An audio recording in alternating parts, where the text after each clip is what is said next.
Hello, my name is Dr. Daniel Martinez, and I've been the medical director for Pilsen Wellness Center for approximately 10 years. In today's presentation, I thought we would talk about the term of anxiety. And anxiety is a very common and very normal feeling.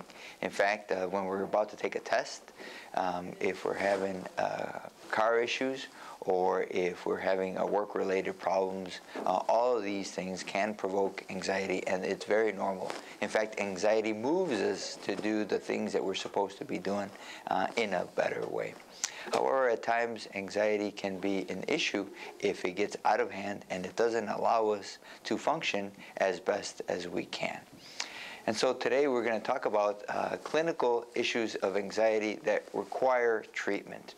Anxiety disorders are a pretty common condition. In fact, approximately 25% of us in the U.S. population will need some form of treatment for an anxiety, or could use some form of treatment for anxiety at one point in our lives.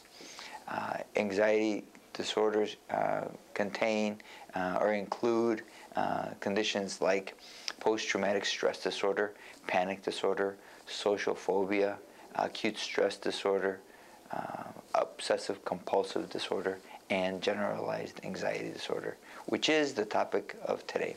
Generalized anxiety disorder occurs in about 3% of the population, maybe 5% in the world population, and can be as high as 12% in general medical clinics. So it's extremely important for general practitioners to consider generalized anxiety disorder when interviewing their patients. Generalized anxiety disorder is a condition that has to last for 6 months that is accompanied by signs and symptoms such as insomnia or trouble with sleep, tension, worry, concentration issues, fatigue, restlessness, and irritability.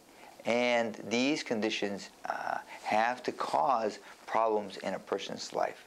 So if the sleeping is an issue, and so now the person is walking around tired and not able to perform as best as they could, that's a problem. If the person is so irritable that now they're getting involved in work-related disputes or school-related disputes, that could be a problem. And so on. If somebody's so worried that they are not spending time in their regular responsibilities or obligations and fulfilling them appropriately, all of these things could be a problem. One person that comes to mind is a gentleman that was a construction worker, and he was driving a bulldozer, and he was starting to make mistakes, and so they were calling on him because he was having too many mistakes and not doing things correctly. He came in for treatment, and we successfully treated him.